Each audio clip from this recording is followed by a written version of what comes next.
And here we have, hopefully, all the goodies to get this Stag welded up and solid. Let's get the box open. It almost feels like Christmas Day in November. That'd be pretty easy to do, wouldn't it? Yeah, see, you juggle. The amount of fog that's on this, you can't even see that line. Welcome back to the channel. You join me back in the garage where I now hopefully have all the panels to restore my 1976 Triumph Stag. Before we crack on with any more cutting or welding, let's talk through what panels I now have. Starting from the back, we have both boot lid repair panels there. The boot lid that I've actually got with this car is for a Mark 1 Stag. Now, on the Mark 1 Stags, they have the number plate lamps in the bumpers. These have them in the boot lid, so you know, to convert it over, I need those. I've also got two rear wing quarter repair panels. Obviously the sills on both sides. Then on the driver's front, which looks quite rusty, I've got the front wing repair panel for one of the new to me front wings, because that side's been chopped off by the breaker who got them off. I've also got bottom wing repair panels because obviously they're both missing on both of those. And then I have the floor pans. Driver's front, passenger rear, driver's rear. These two came with the car, they're in the boot like a few other panels we've found, and these two I've had to purchase myself. Also that came with the car was this front end panel here, which may actually be useful for when I weld on my new front end. It might be useful to cut this front panel off the new panel. It might make it easier to weld to some of the structural parts of the front end of the car. And then if you watch the rest of my videos, you will also know that surplus to this, I have a front windscreen panel. I also have a driver's door as well. Anyway, let's cut back to me chopping away at these sills and getting them fitted, I guess. There's just a few remnants that are left, such as here, and then actually inside the door there, where the old outer sill still remain. I need to get those off. Then when I've got it properly fitting, you know, fabricate the bottom where the angle iron goes. Right, so I've now cleaned up this outer face. I've skipped some of the time lapse because I was just literally drilling out all the spot rods after a grind down to find the position of them. I've got this panel here sliding nicely into place. Now there is a slight issue with it, in that with the door shut, sticks out an absolute country mile. Taking this panel off here, looking down that edge, tilting towards the car. Just like that, we've got a fully welded up inner sill. Excuse the mess and the few little cuts you see there. I've not bothered to dress up any of the welds. All I've done is just bang a load of zinc primer over the top of it. There's actually quite a few cuts in there as well where I've had to try and bend it round to follow the shape of the sill. It's really good and solid. The sill also fits lovely.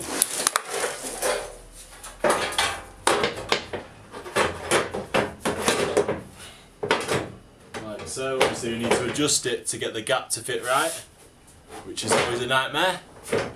Next job on the list is to cut the floor pans out, because I think the floor pans need to be welded in before the sills go back on. Obviously these are an absolute right mess. One other thing, I've also ordered the two outriggers, this one and that one there, because poking around underneath they actually look quite thin. While the floors are out, I may as well do it properly, eh?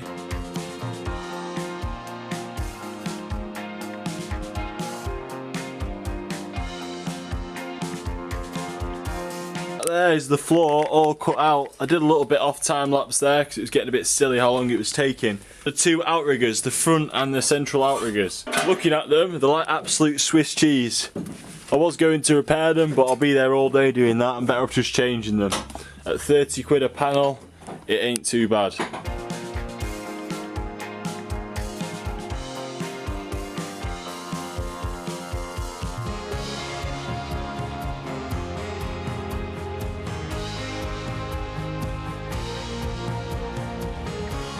I don't know how well you'll see from that time lapse, but I'm struggling to get this panel fitting. Now a lot of these panels are actually really hard to fit. Obviously they're not to factory specification whatsoever. They're basically a press cut sort of sheet metal. Not really ideal. Anyway, I've got a tool here, I don't know if you'll be familiar, called a joggler. I'm going to joggle this edge in, which will set the edge back slightly, and hopefully it will slide inside the old panel.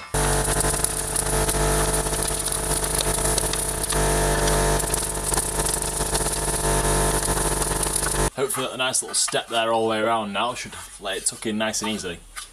Let's check it out in the car. Just like that, it slides in there quite nicely. I'm just going to put a little blob on there. I have cleaned it up, but this metal on the original frame is very, very tarnished. Got a little blob in there. Unfortunately, the camera went off while I was filming.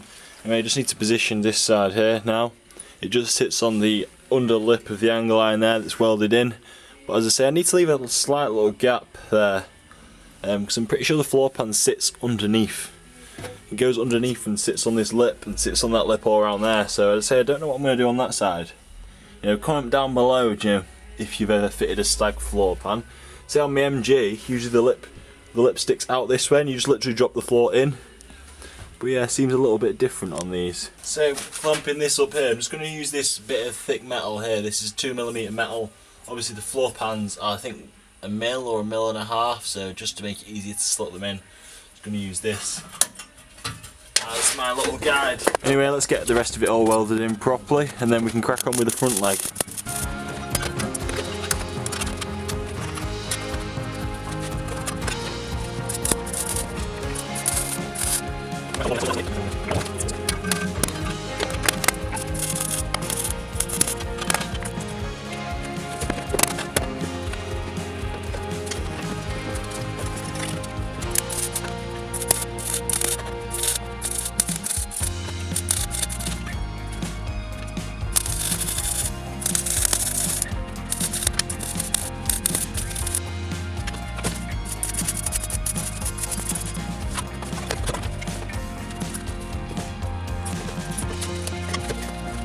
Right, next out the front one.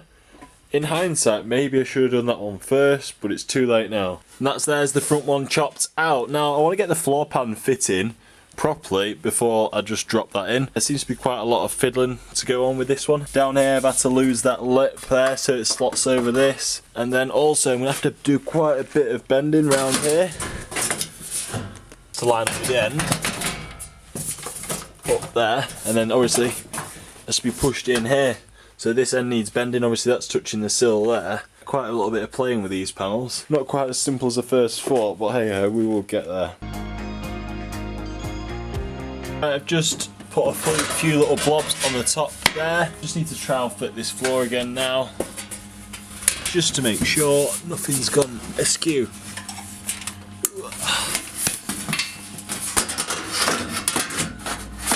And yeah, we're still fitting nicely, even along the edge there. Obviously it's peeled up a little bit there, that'll be fine. Yeah, so I'm happy to carry on with the welding. I've just got some crust here.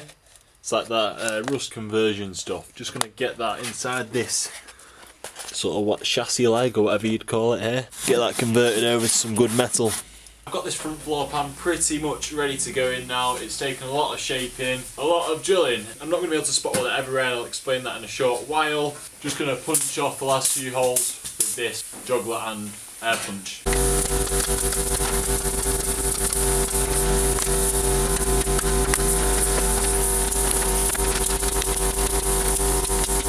Now that that's dry, last couple of jobs before welding. First thing is I've just got some wax oil under seal stuff. I'm going to get all this on the inside cavities. I would usually set up my Schultz gun, but with the car having to be on one side of the garage, I can't do both sides at the same time. So there's no point really setting up the Schultz gun and then cleaning it, just do this one area. I may as well just brush paint it. I will still be injecting all the cavities later on when the car's nearly done, but for now just get a good amount of gunk in there. And then we've also got some multi-purpose grease. A good trick for this is if we bed it along all the seams that we're going to be welding to, when it gets hot it sort of cooks a protective layer in there. Miles better than using these weld paints. They are utter rubbish. Get a good layer of this all over. At the end of the day, what we want to do here is protect the car and stop anyone ever, hopefully, having to weld this car up again. First things first, these are the gearbox mount studs. Just going to get those welded in, bolt it down. It'll sort of locate the floor pan, make it a lot easier to work with.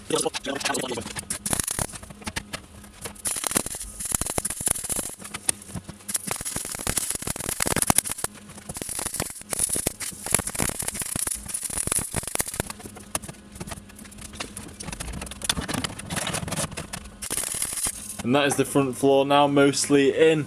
Ignore where it's pushed up there, that's just the heat distortion. It is on that side of the outrigger. Here, a nice little bit of penetration there, just on the underside of this outrigger. Obviously I'm still going to need to seam that in there, but I can do that another day. Now, as I was saying to you before, there was a slight problem with these floors in that they don't really fit. For Stags you can't really get a lot of real press parts other than the sills, you know, factory sort of tooling parts. So a lot of them, like here, you know, it's indented, you know, you'd never be able to spot weld that on in your life or plug weld it on. So they're saying we have to seam them and seam them all the way along. But yeah, that's a good start for now. So, how much does this rotten shell actually owe me? I paid £2,000 for the car. I then paid £150 for the front wings and windscreen panel. I then also paid £200 for the front end and the driver's side door and the boot lid. New welding gas and wire came to £80. Most of the panels you see there that are unboxed at the start came to £1,200. The angle iron to repair the sill came to £57.60, and then the outriggers, by the time we added VAT on and delivery, came to £146.80. Other expected costs are currently £160 for a new radiator, £150 for a water pump, £700 to get all the paint to respray it myself in the garage, and then about £150 to refit the windscreen. So the car currently owes me £3,834.60. Yeah, not ideal. And with the rest of my expected cost, I expect the car to owe me £4,994.60.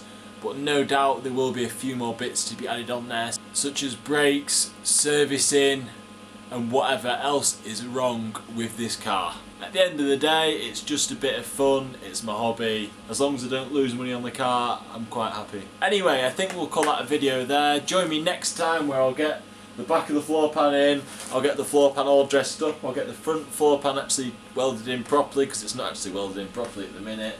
Sill will be going on, the rear wing will be going on, and then hopefully I should be onto the other side of the car. Thank you so much for watching. If you've enjoyed this video, hit that thumbs up button, press that subscribe button, and we'll see you next time.